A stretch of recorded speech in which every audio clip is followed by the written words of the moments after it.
an earthquake? First listen and then answer the following questions.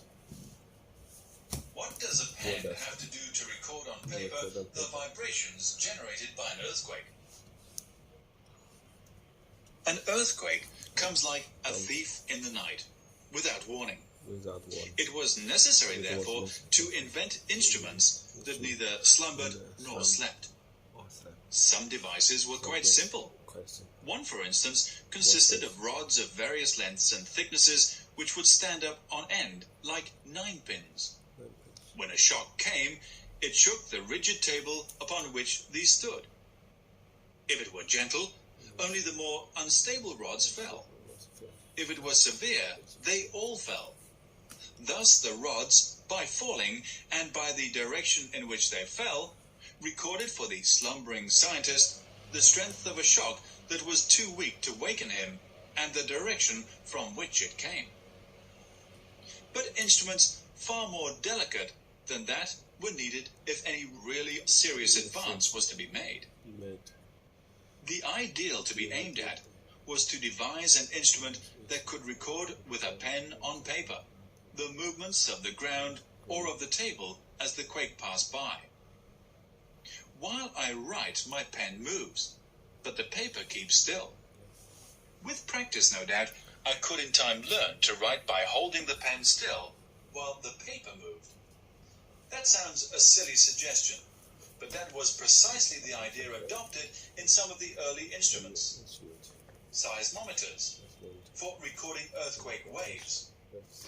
But when table, pen holder, and paper are all moving, how is it possible to write legibly? The key to a solution of that problem lay in an everyday observation. Why does a person standing in a bus or train tend to fall when a sudden start is made? It is because his feet move on, but his head stays still. A simple experiment will help us a little further. Tie a heavy weight at the end of a long piece of string. With a hand held high in the air, hold the string so that the weight nearly touches the ground. Now move the hand to and fro and around, but not up and down. It will be found that the weight moves but slightly or not at all. Imagine a pen attached to the weight in such a way that its point rests upon a piece of paper on the floor. Imagine an earthquake shock shaking the floor, the paper, you, and your hand. In the midst of all this movement, the weight and the pen would be still. But as the paper moved from side to side under the pen point, its movement would be recorded in ink upon its surface. It was upon this principle that the first instruments were made, but the paper was wrapped round a drum which rotated slowly. As long as all was still, the pen drew a straight line, but while the drum was being shaken, the line that the pen was drawn wriggled from side to side. The apparatus thus described, however, records only the horizontal component of the wave movement, which is, in fact, much more complicated. If we could actually see the path described by a particle, such as a sand grain in the rock, it would be more like that of a blue bottle buzzing round the room. It would be up and down, to and fro, and from side to side.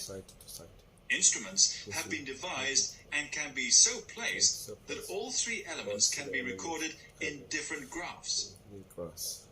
When the instrument is situated at more than 700 miles from the earthquake center, the graphic record shows three waves arriving one after the other at short intervals. The first records the arrival of longitudinal vibrations. The second marks the arrival of transverse vibrations which travel more slowly and arrive several minutes after the first. These two have traveled through the earth. It was from the study of these that so much was learnt about the interior of the earth. The third, or main wave, is the slowest and has travelled around the earth through the surface rocks.